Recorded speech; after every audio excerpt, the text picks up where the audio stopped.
ہماری یہ رہنمائی فرمائیے گا کہ زکوٰۃ کے پیسوں سے راشن دیا جاتا آج کل معاشرے میں دیکھا گیا ہے، تو کیا راشن دینا بھی بہتر ہے یا اس کے بدلے میں کسی کا، جیسے آپ نے بتایا کہ کوئی کرایہ دار ہے اس کا کرایہ ادا کر دیا جائے یا کسی کا بجلی کا بل ادا کر دیا جائے، اس کے بارے میں کیا حکم ہوگا؟ دیکھیں، اس میں نا ہر کسی کی ذاتی رائے ہوتی ہے. ہر وہ چیز جو مالیت رکھتی ہے، یعنی جو بیچی جا سکتی ہے، آپ اس کو بطور زکوٰۃ دے سکتے ہیں. یا اس کو سادے لفظوں میں یہ سمجھ لیں، مستحق کو جس چیز کی ضرورت ہے آپ اس کو وہی چیز بطور زکوٰۃ دے سکتے ہیں. ہر کسی کی ذاتی رائے ہے. میری رائے کچھ اس سے مختلف ہے. راشن دینا بالکل جائز ہے، آپ دیں. کوئی اس سے سحری افطاری کرے گا، بالکل اجر و ثواب ہے. لیکن میری رائے اس میں بالکل تھوڑی سی مختلف ہے. دیکھیں، مثال کے طور پہ اگر آپ کسی کو راشن دیتے ہیں، زیادہ سے زیادہ وہ اس راشن کو 10 دن، 15 دن یا ایک ماہ تک استعمال کرے گا، اور ایک ماہ استعمال کرنے کے بعد وہ پھر اسی کنڈیشن میں کھڑا ہوگا جس کنڈیشن میں وہ راشن لے رہا تھا. اب مثال کے طور پہ آپ نے کسی کو پیکٹ بنا کے دیا ہے 20,000 روپے کا. اس نے ایک مہینہ، اس کے گھر میں 8-10 افراد ہیں، ان کا ایک ماہ کا گزارا ہو گیا، چولہا جل گیا. لیکن ایک ماہ کے بعد وہ گھرانہ پھر اسی کنڈیشن میں ہے. میری اس موقع پر ایک ذاتی رائے ہے. دیکھیں، آپ نے جو 20,000 کا راشن دیا ہے نا، آپ اس سے بہتر یہ ہے کہ آپ اس کو 20,000 سے چھوٹا موٹا کاروبار کروا دیں. مثال کے طور پہ یہاں پہ پرانی ریڑیاں مل جاتی ہیں جس پہ پھل لگایا جاتا ہے. مثال کے طور پہ 8-10 ہزار کی اچھی کنڈیشن کی ریڑی مل گئی. آپ اس کو 8-10 ہزار روپے کا پھل لے کے اس کو مالک بنا دیں. سبزی لے دیں یا کوئی رکشہ وغیرہ قسطوں پہ نکلوا دیں. پہلی قسط آپ دے دیں، گاڑی اس کے سپورٹ کر دیں، باقی وہ کماتا رہے. اس سے گھر کا نظام بھی چلے گا، قسط بھی ادا ہوتی رہے گی.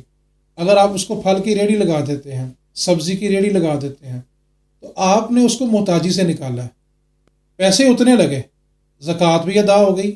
اب وہ چولہا خود جلائے گا. آپ نے جو راشن دیا تھا ایک مہینے بعد وہ ختم ہو گیا، اور بندہ اپنی فیملی سمیت پھر اسی کنڈیشن میں کھڑا ہے. لیکن اگر آپ انہی پیسوں سے اس کو چھوٹا موٹا کاروبار کروا دیں، جیسے آپ نے اکثر دیکھا لوگ بازاروں میں چلتے پھرتے کوئی بنیانے بیچ رہا ہے، کوئی نالا پونیاں بیچ رہا ہے، کوئی بچوں کے کھلونے بیچ رہا ہے، تو آپ اس کو کاروبار کروائیں. پیسے اتنے لگیں گے، لیکن فائدہ کیا ہوگا کہ آپ نے جو راشن دیا تھا نا وہ ایک ماہ کا تھا. کاروبار کروائیں گے تو وہ روز اگر 1,000 بھی کمائے گا نا، تو اب اس کا چولہا جلتا بھی رہے گا، کاروبار بڑھتا بھی رہے گا، اور خود کمانے کا عادی بن جائے گا. لیکن اگر ہم اس کو روزگار نہیں دیں گے تو وہ کمانے کا عادی نہیں بنے گا. جیسے میں اس میں ایک بات کی وضاحت کر دیتا ہوں. یہ جو اکثر دکانوں پہ، مارکیٹوں میں بھیک مانگنے آتے ہیں، آپ نے دیکھا ہوگا سوشل میڈیا پہ بیکاریوں نے اپنی دادی نانی کا جو چیلم کیا وہ کروڑوں میں کیا. بیکاری ہیں، آتے کرولا میں ہے، رہتے کوٹھیوں میں ہے. اصل میں ان کو بھیک دینا حرام ہے. یہ جو صبح صبح دکاندار سمجھ رہے ہوتے ہیں نا کہ ہم اپنے مال کا صدقہ دے رہے ہیں، یہ گناہ کما رہے ہیں. کیونکہ شریعت کا ضابطہ یہ ہے، جس بندے کے پاس ایک وقت کا کھانا موجود ہے وہ اس سے اگلے وقت کے لیے بھیک نہیں مانگ سکتا. اور جن کے بارے میں پتہ ہے کہ اگر ہمیں 5,000 کا چین چاہیے، ابھی بیکاری گزرے گا وہ دے دے گا، آپ اس کو خیرات دے کے حرام کما رہے. اس کی وجہ کہ آپ اس کو عادت ڈال رہے ہیں کہ تو مانگتا رہے. مثال کے طور پہ ایک دکاندار صبح دکان کھولتا ہے، اس نے لاکھوں کی انویسٹمنٹ کی ہوئی ہے، بیچارہ شام تک 2,000 روپے مشکل کما رہا ہے آج کل جو حالات ہیں. لیکن اسی مارکیٹ میں بھیک مانگنے والا جنہوں نے سارا دن لگا کے 2,000 کمایا ہے، انہی سے مانگ کے وہ 10,000 کما گیا ہے. تو ایسے لوگ جن کے پاس ایک وقت کا کھانا میسر ہے، ان لوگوں کو یہ بھیک دینا یہ حرام ہے. اسی طرح زکوٰۃ کو بھی سمجھیں. لوگوں کو آپ راشن دیں، میں منع نہیں کر رہا، دینا جائز بھی ہے، اس سے زکوٰۃ ادا بھی ہو جاتی ہے. مستحق کو جیسے ہی ہم مالک بنائیں گے زکوٰۃ ادا ہو جائے گی. زکوٰۃ کا انکار نہیں ہے، لیکن اس سے کئی گنا بہتر یہ ہے کہ آپ اس کو روزگار دیں، تاکہ وہ روزگار سے کمائے گا بھی، چولہا بھی جلائے گا، اور اپنے قدموں پہ کھڑے ہونے کی کوشش بھی کرے گا. لہٰذا راشن بانٹنا جائز ہے، بجلی کا بل دینا بھی جائز ہے، کسی کے گھر کا کرایہ دینا بھی جائز ہے.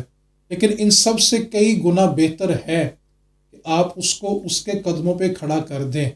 فقہا نے یہاں تک لکھا ہے کہ زکوٰۃ ہم دیتے ہیں، بہتر یہ ہے کہ جو بندہ قرضے میں ڈوبا ہوا ہے اور تاجر ہے اس کو دیں. تو سوال ہوا کہ ان کو کیوں دیں؟ تو کہا کہ اگر آپ کسی ایک بندے کو زکوٰۃ دیں گے تو اس سے ایک گھر چلے گا، لیکن اگر آپ کسی تاجر کا قرض اتار کے اس کو دوبارہ قدموں پہ کھڑا کر دیں گے نا تو وہ ایک تاجر کئی گھروں کا چولہا جلا دے گا. یعنی لوگوں میں عزت نفس بھی بڑھے گی، خودداری بھی بڑھے گی، اور خود سے کمانا بھی سیکھیں گے. راشن دیں جائز ہے، لیکن اس سے کئی گنا بہتر ہے کہ آپ عوام کو ان کے قدموں پہ کھڑا کرنے کی کوشش کریں. جیسے مچھلی نہ دو، مچھلی پکڑنے کا طریقہ سکھا دو تاکہ لوگ مچھلی خود پکڑتے رہیں اور اپنے قدموں پہ کھڑے ہوتے رہیں.